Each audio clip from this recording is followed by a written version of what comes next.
आपने सोचा कि सवेरे टाइम नहीं मिलता तो 17 साल के बाद ये बच्चा हुआ है। एक बार जोरदार ताली बजाकर साधु संभव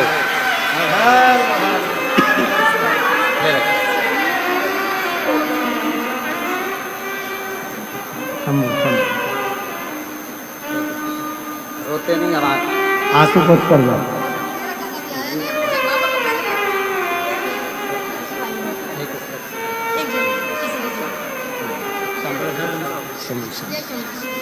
सत्रह साल के बाद बच्चा हुआ है। 17 साल के बाद एक बार जोरदार ताली बजाकर साधु का शिव अगर एक व्रत शिवरात्रि का प्रदोष की पीठ से लगी हुई शिवरात्रि का अगर कर लेता है तो उसको पूरे जीवन के व्रत का पुण्य फल प्राप्त हो। या किसी स्त्री का गर्भ ठहरता है, अंदर ही मर जाता है, बच्चा पूरा बन नहीं पाता, डॉक्टर कह देते हैं कि इसका अबॉर्शन करा दो।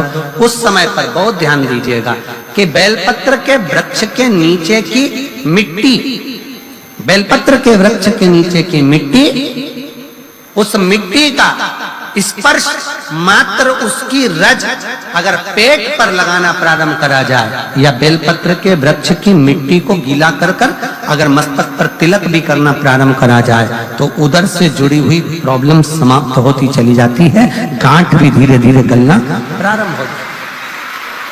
पत्र का वंश की वृद्धि नहीं है। 30 वर्ष शादी के हो गए, 40 वर्ष शादी के हो गए और औलाद है ही नहीं। डॉक्टर ने भी हाथ ऊंचे कर दिए, टेस्ट पे भी करवाया, IVF करवाया, सब कुछ तुमने करवा लिया तो भी औलाद नहीं है। तब आखिरी में एक काम चालू करो, प्रदोष का दिन दोनों पति पत्नी व्रत चालू कर दो प्रदोष का, और प्रदोष काल में शाम के समय जाकर एक ही दिए में 2 लंबी बाती जानते हो ना, रुई की लंबी कपास की बाती 2, और दोनों बाती एक ही दिए में रखकर पति पत्नी दोनों उसको प्रज्वलित करना प्रारंभ करें। बाबा संतान देकर ही रहेगा, औलाद आएगी ही। दीप की जो बाती में अंतर आ जाता है, एक गोल बाती में और लंबी बाती में अंतर आता है, बहुत अंतर आता है। पितरों के लिए गोल बाती का प्रयोग बहुत कम होता है महाराज। देवी जी के लिए, माता रानी के लिए, जगत जननी के लिए गोल बाती का प्रयोग बहुत कम होता है महाराज, ध्यान रखिएगा। एक पितर के लिए, एक जगत जननी जगदम्बा दुर्गा भवानी के लिए गोल बाती का प्रयोग कम होता है, लंबी बाती का प्रयोग ज्यादा होता है।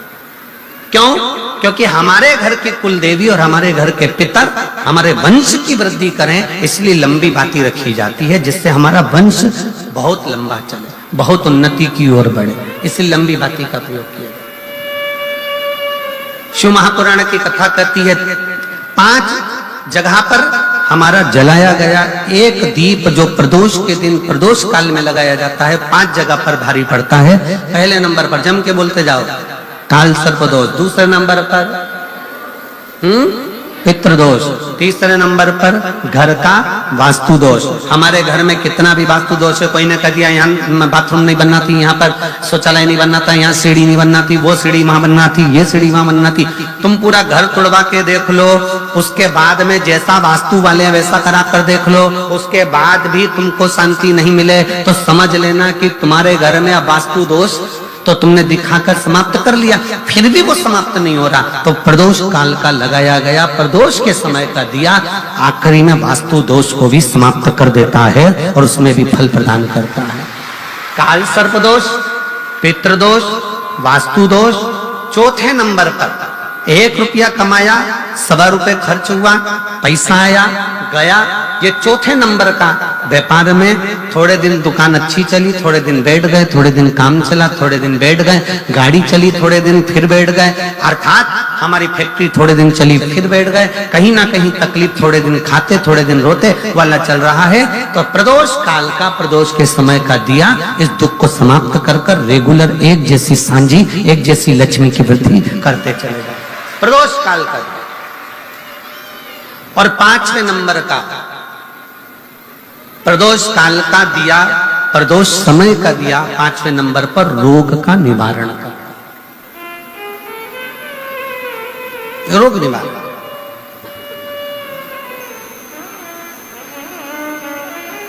ये 5 स्थान जो बताए गए हैं प्रदोष काल के दिन, प्रदोष के दिन दीप प्रज्वलन के।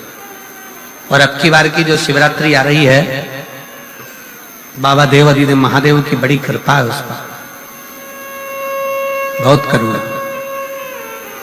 25 तारीख को प्रदोष और 26 तारीख को शिवरात्रि। अब जरा प्रदोष के पर्यांत की, प्रदोष के बाद की बिल्कुल लगी हुई पीठ से जो शिवरात्रि होती है, वो शिवरात्रि अगर उस शिवरात्रि का व्रत, साधना, तप, भजन, संसार का मनुष्य कर लेता है तो जिंदगी में उसने कोई व्रत किए ना किए हो, अगर एक व्रत शिवरात्रि का, प्रदोष की पीठ से लगी हुई शिवरात्रि का अगर कर लेता है तो उसको पूरे जीवन के व्रत का पुण्य फल प्राप्त होगा। एक व्रत शिवरात्रि का प्रदोष पर्यंत की, अर्थात प्रदोष की पीठ से जुड़ी हुई। अब अगर आप कोई ब्राह्मण से, अगर कोई विद्वज्जन से, कोई पंडित जी से आप पूछेंगे प्रदोष कितनी बजे लग रहा है, वो बताएंगे। फिर प्रदोष लगने के बाद प्रदोष कब समाप्त हो रहा है, तो जिस दिन 26 तारीख हो रही है उसमें लगा लगाया, दोनों की पीठ मिल रही, दोनों।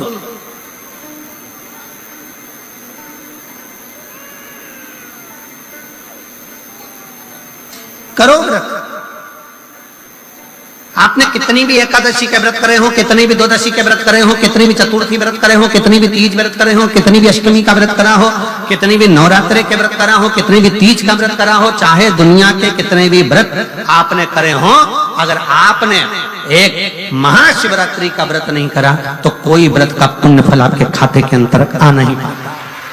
शिवरात्रि के व्रत की इतनी मूलता है। पर एक निवेदन है, अगर कोई बुजुर्ग है, कोई बीमार है, कोई बूढ़ा व्यक्ति है, बहुत बीमार है, तो उसको निवेदन है आप व्रत ये नहीं कि 24 घंटे का करो, आप व्रत 2 घंटे का कर लो, 1.5 घंटे का कर लो, 1 घंटे का कर लो, 15 मिनट का करो। पर निवेदन है कि जो बीमार व्यक्ति है वो आधे घंटे, 1 घंटा, 2 घंटा, 6 घंटा, 15 मिनट पर शंकर की शिवरात्रि का व्रत ये विचार कर करना, बहू बेटा नाते रिश्ते सबको कह देना। कोई बीमार व्यक्ति है ना, वो भी कह दे कि देख बेटा मेरा व्रत है, तो घर के लोग कहेंगे पापा आपकी तबीयत खराब, मम्मी आपकी तबीयत खराब, दादी आपकी तबीयत खराब, आप व्रत कैसे कर रही हो, बच्चे की व्रत, बच्चा कैसे व्रत कर रहा है, तो कह देना मेरा 2 घंटे का व्रत है।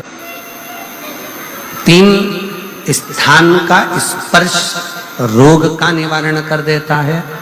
3 जगह पर चढ़ाया गया अक्षत हमारे मन को एकाग्रित कर कर और हमें अपनी मंजिल तक पहुंचा देता है। और प्रदोष और शिवरात्रि के मिलन का महोत्सव हमारे जीवन को आनंदता देता, आनंद।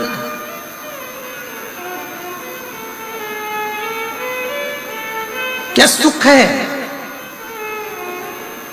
आपके यहाँ तो सिरसा वालों को तो बड़ी बड़ी बधाइयां हम दें कि सिरसा की पवित्र भूमि पर तारकेश्वर महादेव विराजमान है। कम से कम 1 लोटा चढ़ाने के लिए, जल के लिए आप हृदय से पहुंच तो जाते हो। यहाँ तारकेश्वर महादेव विराजमान है। तारकेश्वर महादेव बेटा, आवाज सेट नहीं है, गला पकड़ रहा है, सेट करिए उसको। तारकेश्वर महादेव जी यहाँ विराजमान है। भगवान शंकर स्वयं विराजित, शिव शिव, शंकर शंकर। मैं माननीय गोपाल जी कांडा जी से कहूंगा, गोपाल जी जैसे भक्त यहाँ बैठकर कथा को सुन रहे हैं, कुबरेश्वर धाम पर आज से शिव भक्त पहुंचना चालू हो गए। और जिसमें 25 तारीख से कार्यक्रम है, 25 तारीख से रुद्राक्ष महोत्सव, 25 फरवरी से चालू होगा। पर लोगों का विश्वास ऐसा होता है, जैसे इस पवित्र प्रांगण में आप लोग बैठे हो, कल हम देख रहे थे कि गोविंद जी उधर जहां राम जी की मूर्ति है, राम बगीची जहां बनी है, कल हम देख रहे थे कि 9 पंडाल 6 पंडाल तो पहले लग चुके हैं। ये सारे पंडाल अगर पूरे तारा बाबा की कुटिया में गिने जाएं तो 6 पंडाल तारा बाबा की कुटिया में कथा से भर चुके हैं और 3 पंडाल कल और बनाएगा। ऐसे मिला के 9 पंडाल तारा बाबा की कुटिया में लगा। कल गोविंद जी मां खड़े होकर पंडाल बनवा रहे थे, आगे रहकर सब दूर वो बिछात करवा रहे थे बैठने के लिए। विचार कर,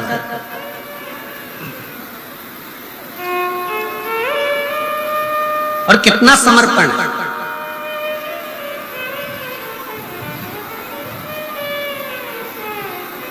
गोपाल जी, हम इतनी कथाएं करते हैं, साल भर कथाओं का क्रम रहता है।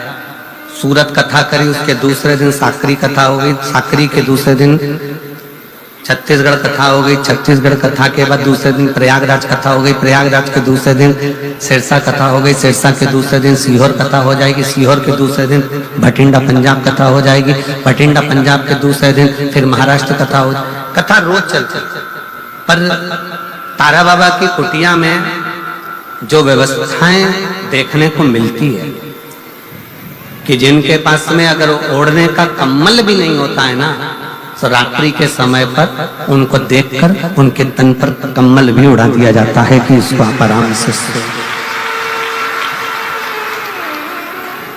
इसको शिव भक्ति कहते हैं। ये दिखावे से परे है, दिखावे से परे।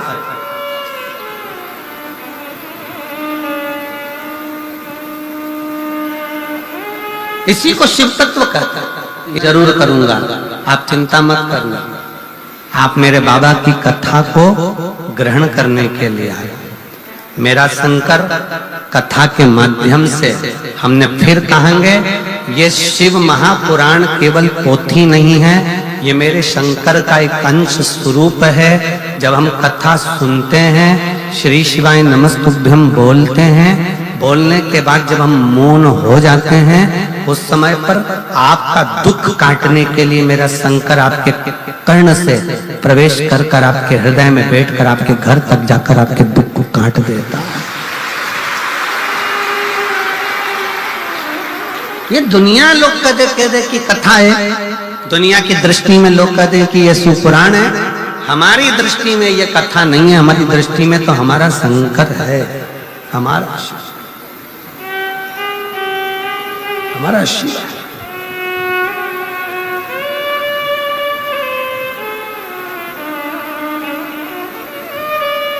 शिव शिव है। और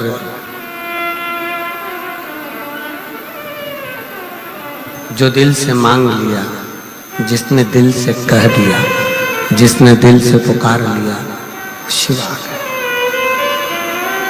ब्रह्मा ब्रह्मलोक में रहते हैं, भगवान विष्णु बैकुंठ में रहते हैं। उनको आने में देरी हो सकती है, पर मेरा शंकर इसी पृथ्वी पर रहता है, इसी भूमंडल में रहता है, इसी ब्रह्मांड में, इसी पृथ्वी पर मृत्यु लोक का देव अधिदेव महा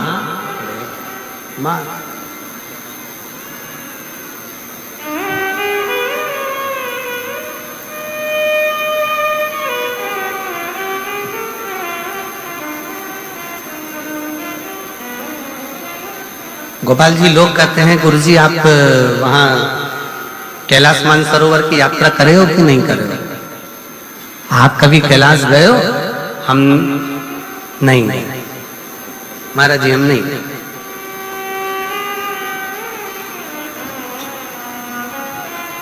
हम नहीं।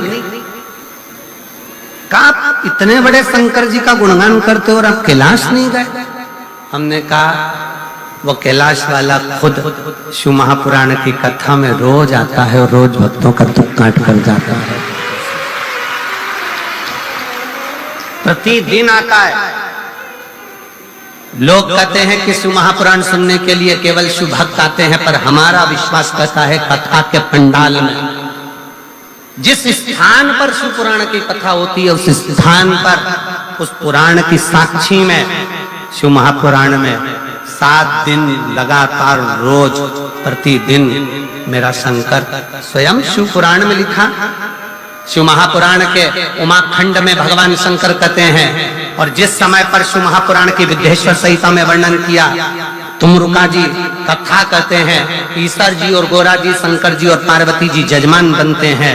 यजमान बनने पर जब कथा विराम होती है, विराम के समय पर तुमरुका जी से शंकर भगवान कहते हैं कि आपने कथा बाची है तो आपकी दक्षिणा क्या है?